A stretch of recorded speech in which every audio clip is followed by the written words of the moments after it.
장이 오르락내리락 혼조세를 보이고 있습니다. 오늘 미국 3대장 다우는 빠졌고요.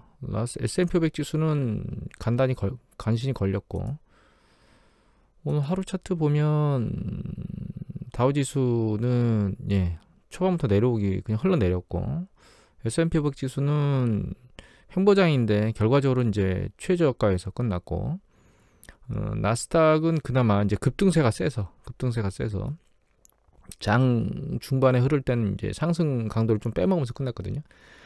근데 이게 하루아루치의 상황을 보는 게 사실은 추세를 읽는 거에는 그렇게 도움이 되지는 않습니다, 사실. 뭐 예를 들면 여기 달러 인덱스 같은 경우에는 95달러까지 올라갔잖아요. 그리고 여기 채권 수익률도 또 올라갔거든요, 추가적으로 더. 어제 예를 들면 뭐 채권 수익률이 올라가게 되면, 그리고 인플레이션 압력 때문에 금리를 많이 올릴 거라고 해서 향후 채권 수익률이 계속 올라갈 거다, 달러 인덱스가 올라간다는 얘기는 그런 의미죠. 그렇게 되면은 뭐 하이테크 관련된 주식들이 충격을 받을 것이다, 그래서 이제 나스닥이 빠졌다 뭐 이런 얘기를 하지만, 오늘은 그런 동일한 조건에서도 나스닥 주가가 올라가고, 특히 기술주들이 머리를 들어서 좀 올라간 것들이 있습니다. 그래서 이거는 이제 매일매일 데일리로 판단하는 건 사실 의미가 좀 없습니다. 그건 코에 걸면 코걸이, 귀에 걸면 귀걸이처럼 그날 당일을 해석하는 거기 때문에, 어제 우리나라장 상대적으로 선방했습니다. 많이 빠졌다가 초반에서부터 중반까지 쭉 빠졌다가 후반부에 이제 들고 올라오면서 끝났는데, 그건 이제 중국 지수 때문에 그래요. 상해 지수가 어제 괜찮게 끝났습니다. 올라오면서 보시면 쭉 장중 계속 밀고 올라왔죠. 그래서 뭔가 좋은 이슈가 있었나 해서 좀 찾아봤는데, 중국이 약간 양적 완화나 이런 부분들에 대해서 한다는, 헝다그룹 부동산 쪽에 문제가 생기니까 약간 숨통을 트이기 위해서 부채과 그러니까 대출액과 관련해서 약간 숨통을 트이게 만든다는 거. 그다음에 헝다가 어제 이자를 지급했다고 하는 그 이슈 때문에 얘가 머리를 약간 들긴 했거든요. 개인적으로 이게 추세적으로 계속 들리지는 않을 거라고 생각하고 있습니다. 그리고 어제 뉴스 보도 중에 이제 이게 나온, 헝다가 이자를 지급해서 디폴트를 모면했다는 뉴스가 나왔는데, 어제 국내 기사는 별로 이게 뜬 게 없는데, 어제 한 곳에서 뜨긴 떴거든요. 뜨긴 떴는데 어디 있더라? 여기 보면 이게 지금 에버그란데가 헝다그룹이거든요. 근데 글로벌 쪽에 놓고 보면 에버그란데 디폴트 때문에 파산 진행이 시작됐다는 보도가 있습니다. 그래서 이 기사를 보면, 여기 보시면 이거 뒤에가 쉬운 거 보니까 참 어딘지는 모르겠어요. 이거 에버그란데가 지불을 하긴 했는데 만개. 그런데 이 DMSA라고 하는 곳에서는 지금 일단 그 파산 절차를 진행했다. 아직까지 그러니까 지속하고 있다는 겁니다. 진행한 이후에. 이거 관련된 국내 기사가 이거였던 것 같은데, 한번 들여다볼까요? 여기 보면 뉴시스 기사인데 하단부였던가? 여기 있네요. 독일의 그 금융시장 심사기관인 도이치 마르크 심사 에이전시 DMSA가 여기입니다. 헝다그룹의 공식 디폴트를 선언했다는 거예요. 그래서 글로벌에서 한국 한 지역에서 지금 일단 디폴트 선언을 했고, 그걸 현재 아직까지 진행하고 있다는 거죠. 헝다그룹 파산은 시간의 문제이지 진행이 될 것 같습니다. 물론 이제 중국 정부에서 약간 대출을 그러니까 약간 풀어주는 그런 패턴의 움직임을 하고 있긴 한데, 그게 이제 기사를 보면, 제가 지금 그 기사를 찾지를 못하겠는데, 기사를 보면 그 지방 정부나 이런 쪽에서 부동산 관련된 대출이나 이런 것들을 통해서 헝다가 순차적으로 파산할 때 그걸 이제 받아들이는 그런 형태로 작업을 하기 위해서 그런 진행을 한 것 같은 그런 뉘앙스의 기사가 나왔었거든요. 그래서 아직 중국 쪽을 편안하게 보시면 안 될 것 같아요. 그리고 사실 오늘 봐야 될 기사, 그러니까 오늘 제가 이번 주에 나온 것들 중에 유심히 사실 우리가 기억해야 되는 경제 지표는 물가 상승률이라고 생각을 하고 있거든요. 여기 잘 보시면 여기 미국 생산자 물가 지수가 있는데, 이게 굉장히 오래된 기간 동안, 여기 2000년대부터 지금까지입니다. 기간 동안 이제 이게 그러니까 전월 대비거든요. 전월 대비는 오르락내리락하기 때문에 보기가 좀 어려운데, 그러니까 보는 방법은 내림이 없이 한쪽 방향에서만 계속 이게 누적적으로 두게 되면 이게 굉장히 빨리 올라간다는 뜻이에요. 전월 대비 계속 올라간다는 뜻이거든요. 근데 이런 패턴을 보인 게, 여기 지금 현재 시점의 패턴을 보인 게 2011년도에 잠깐 있었죠, 그죠? 마이너스 없이 계속 플러스로 누적.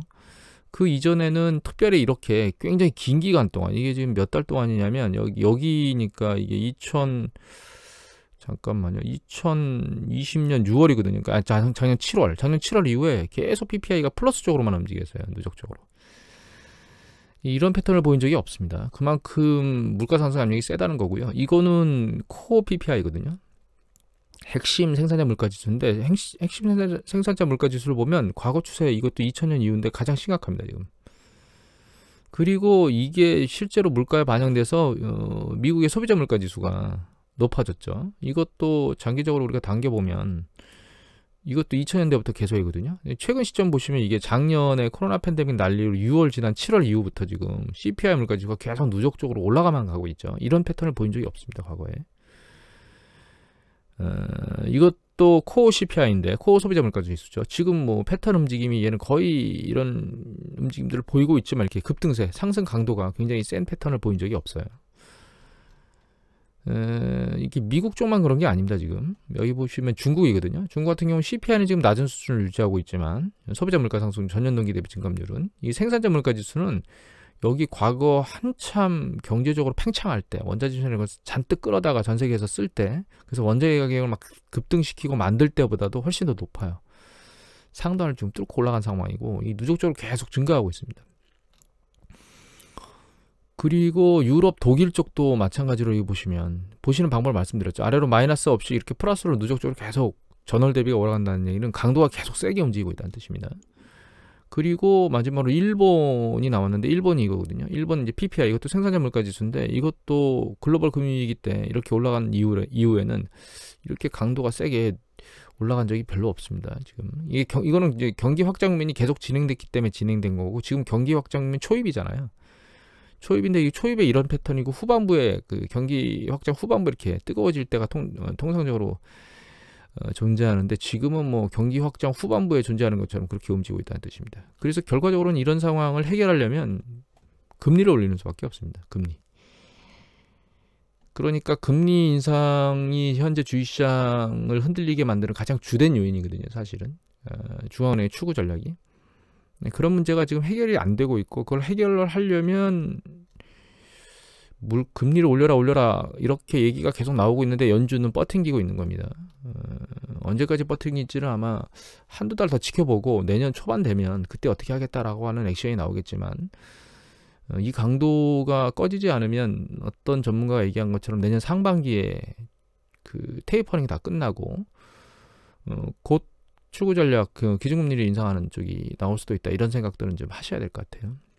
그래서 물가 지표를 유심히 계속 쳐다보고 있어야 됩니다. 주식시장 움직임을만 쳐다보고 있으면 한없이 갈 것 같기도 하고, 한없이 내려갈 것 같기도, 많이 빠질 것 같기도 한데, 그것보다는 현재 현상이 어떻게 흘러가고 있고, 그 현상들이 중요한 주가에 영향을 미치는 중요한 요소에 어떻게 영향이 갈까라고 하는 부분들을 지켜보는 게 주식시장의 추세를 판단하기에 좋은 방법이 아닌가, 이렇게 생각을 합니다. 그리고 어제 댓글에 이 물음이 나오셨거든요. BDI 지수가 한없이 내려간다, 지금 어떻게 된 거냐, 이렇게 물음이 있으셨는데, 결과적으로는 이렇게 생각을 하시면 될 것 같아요.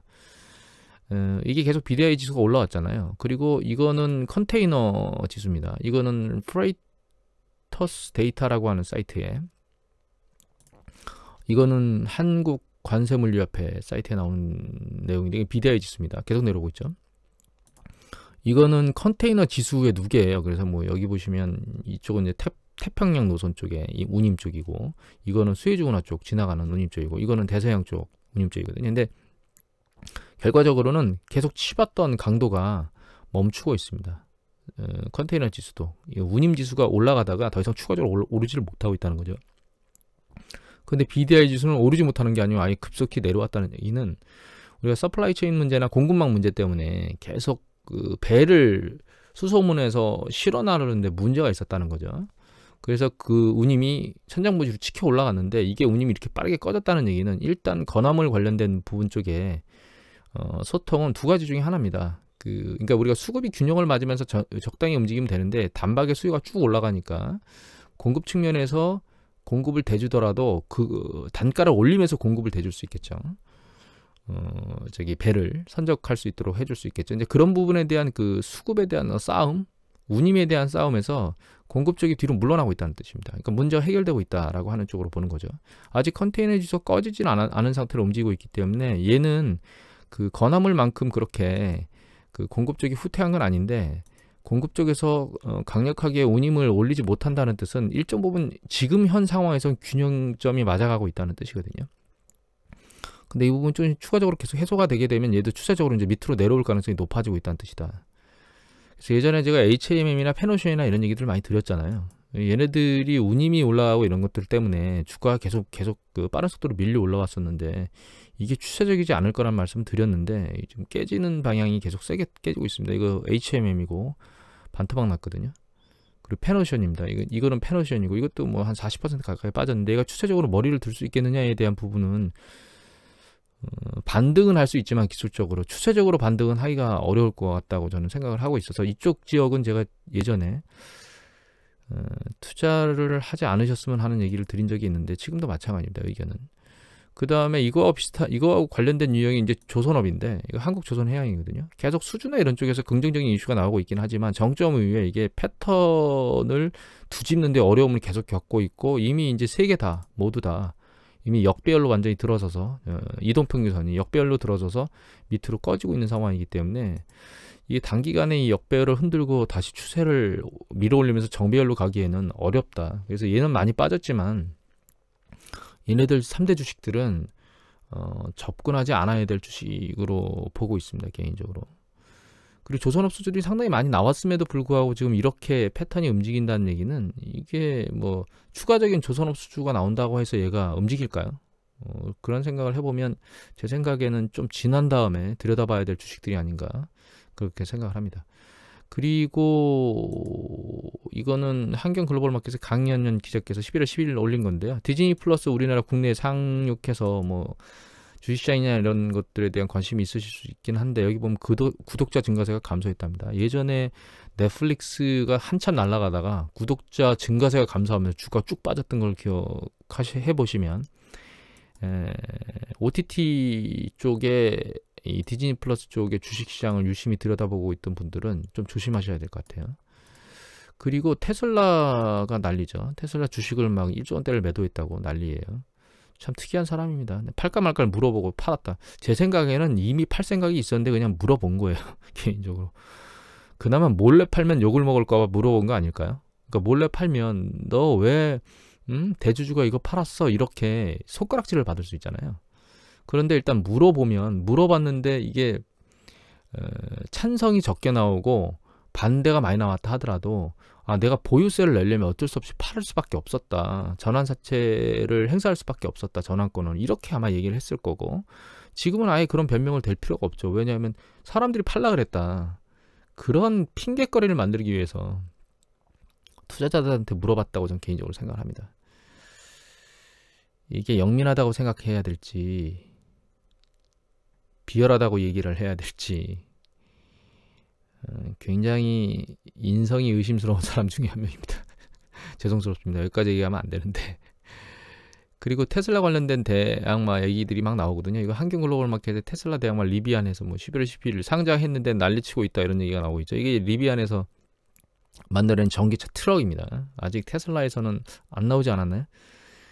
예. 그래서 이거 이제 주식시장이 난리치고, 상장한 뒤에 이게 11월 11일 상장 이후에 주가 패턴이거든요. 쭉 밀고 100달러짜리가 122달러까지 쭉 밀고 올라갔습니다, 지금.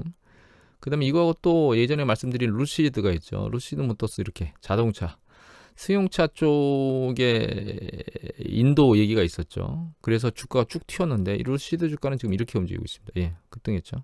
그래서 20달러대 있던 게 40달러대까지 올라갔으니까 좀 있으면 50달러 돌파하지 않을까 생각을 합니다. 그래서 전기차 관련된 것들, 이걸 왜 보여드리냐면, 굳이 퍼가 300배 가까워, 300배 넘어가 있는, 그래서 가치에 대한 논쟁이 설왕설래가 많은 테슬라 쪽을 쳐다보는 것보다는 이 이제 리비안이나 혹은 루시드처럼 얘네들이 이제 기업이 나와서 자동차가 나오고 그 자동차 이제 성능 부분들이 검토가 되겠죠. 그런 부분들의 문제가 없다면 오히려 이쪽 주식을 쳐다보는 게 더 낫지 않을까요? 그럼 상대적으로 테슬라 쪽의 하방 압력이 강해질 수 있지 않을까요? 라는 생각에 여러분들한테 이 내용의 기사는 보여드렸습니다. 오늘은 그냥 간단히 이렇게 마치도록 하겠습니다.